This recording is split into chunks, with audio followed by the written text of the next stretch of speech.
What is title and escrow, and why do you have to pay $1,200 or $2,000 to a title company when buying or selling property? Most people have no idea what a title company does in a real estate transaction. So in this video, I figured I'd answer all of your questions about title and escrow by talking to the professionals. I sat down last week with some title and escrow officers, and we talked about all things related to what they do in a real estate transaction. And we started with title insurance. What is it, and what does it cover you against? Let's listen in.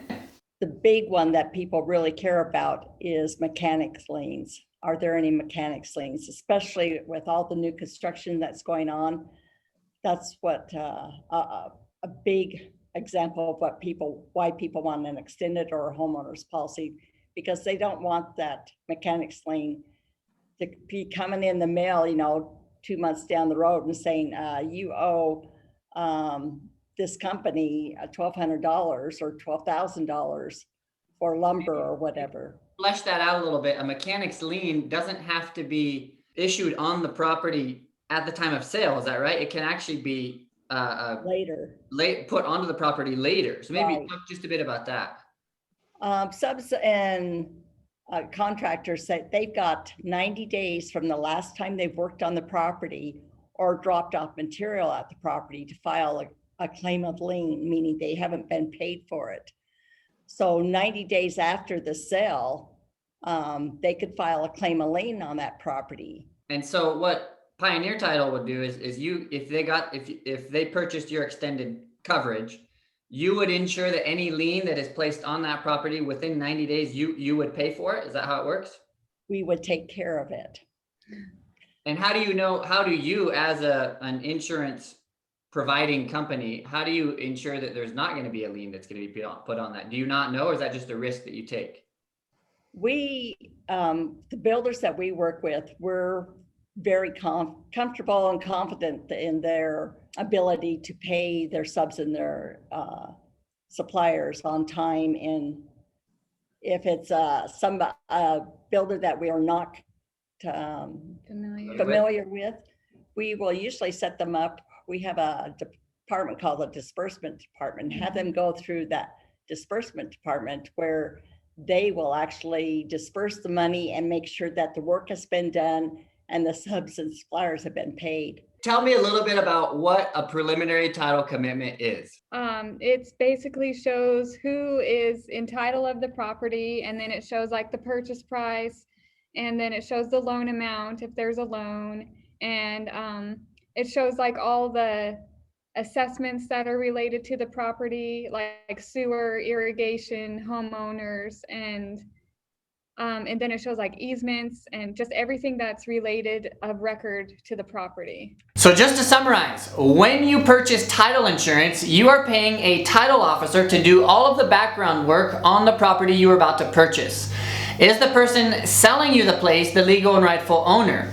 Are there any liens or judgments filed against that property? And you want to know that because you want to be sure that you won't be held responsible for any liens or judgments that have been filed on the property that you are about to purchase. Next, we talked about the escrow side of things, and I asked Kim Geis what she, as an escrow officer, is responsible for in a real estate transaction. As an escrow officer, we act as a neutral third party in a transaction.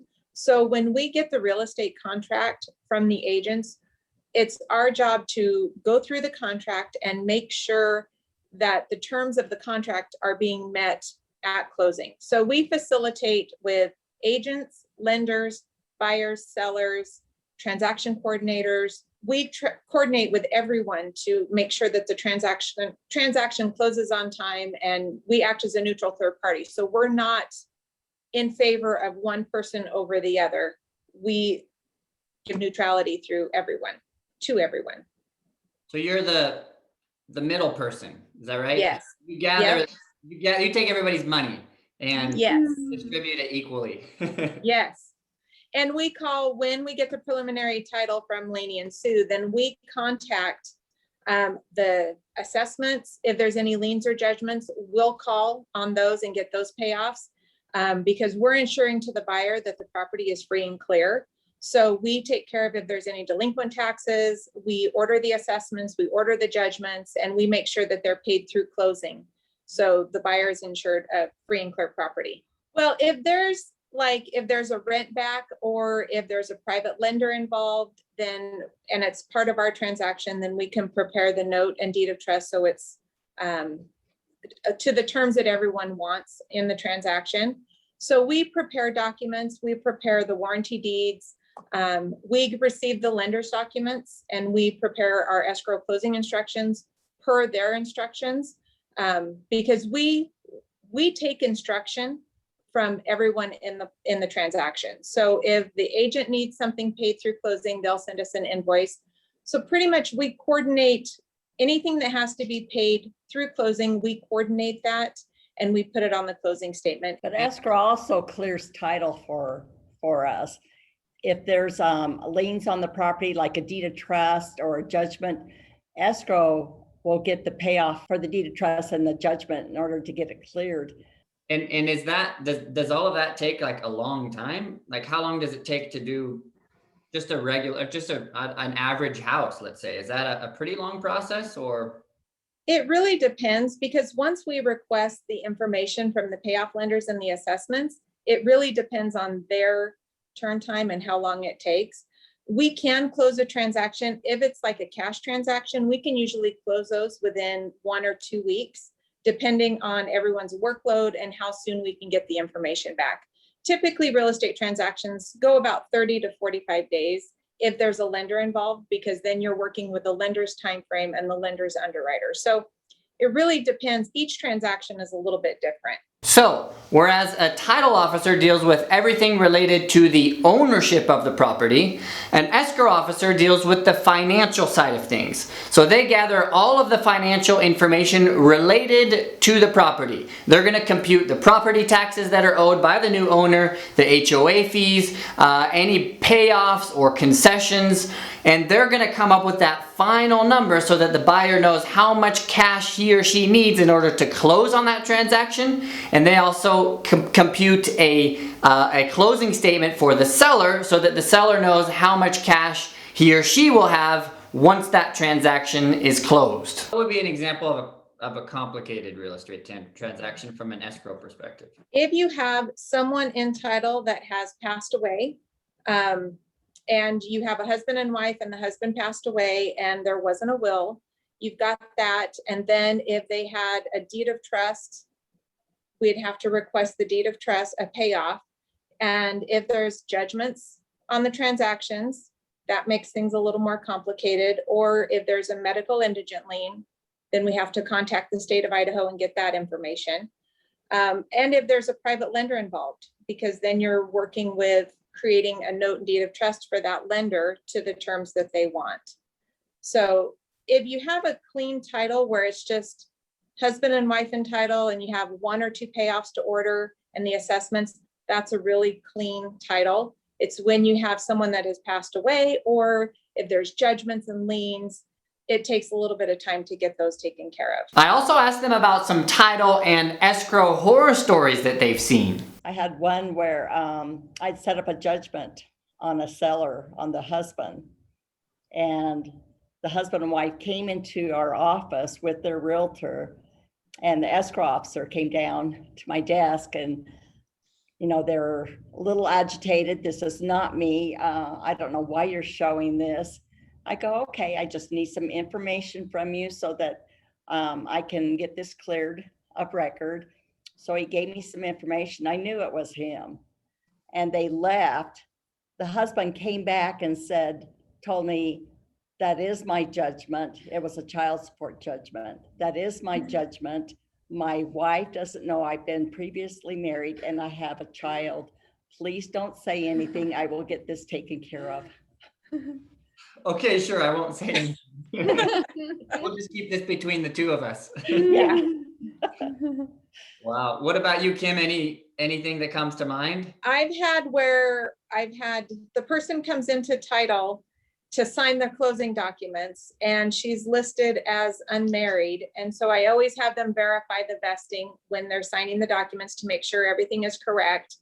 And her husband had just recently passed away, and I wasn't aware that he had passed away. And so that made it extremely uncomfortable because she was obviously upset over it. So, Yeah. so whenever you're working in a transaction, it's always good to keep the escrow officer and, you know, let us know kind of the situation of what's going on. So we kind of know when we come into the escrow room, the closing room, what to expect and how we can handle things a little bit better so people don't get upset. A lot of times people, when they sign their closing documents, they think it's a done deal.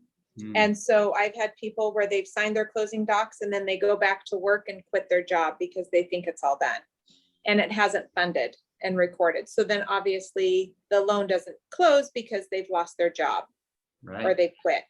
So yeah, that's happened a couple times actually.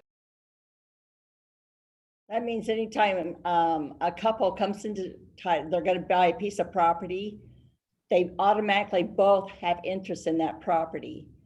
If I wanted to buy a piece of property, even for investment property, and I wanted it to be only in my name, we would require a quitclaim deed for my husband in order to have it in my name, a married woman, sole and separate.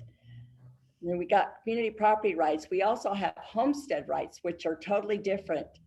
Homestead rights come into play when that's going to be your primary residence. So sometimes, you know, like say Dave and I come into title, I want title in my name only. And so he signs a quitclaim deed to me. So I am entitled as a married woman, sole and separate. We're going to refinance. Dave still has to sign on that deed of trust because it's our primary residence. He has to sign as to his homestead rights.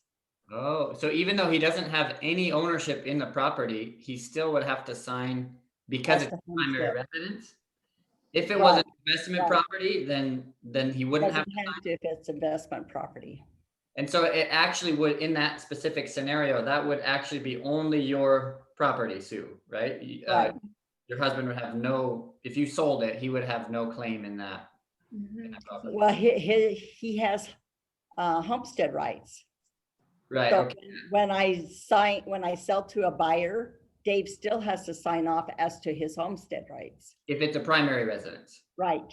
Right. If Okay. it's investment property, then we don't need a signature if he's already signed a quitclaim deed. What should somebody look for in a title company? Well, I just know that when I get an order, I try to get it out as fast as I can because I know everybody wants everything right now.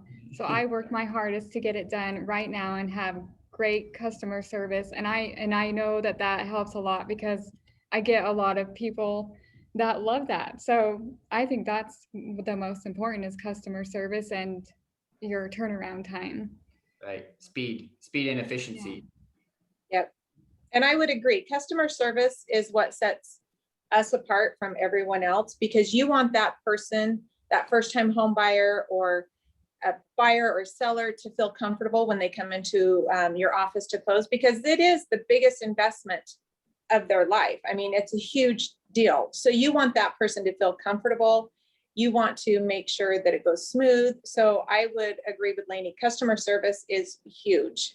Thanks so much to Kim, Sue, and Lanie. That was super helpful. If you're thinking of moving to Boise and have any questions about what life is like here in the Treasure Valley, feel free to reach out to me. My number is right here. Send me a text, shoot me an email. I love it when people reach out to me and they say, hey, we saw you on YouTube. I love to connect with people, even if you're still in the discovery stage. I'd love to chat with you and see what you're looking for and explain to you what life is like here in Boise. So don't hesitate to reach out to me. If you're thirsty for another video though, YouTube thinks you would like this one.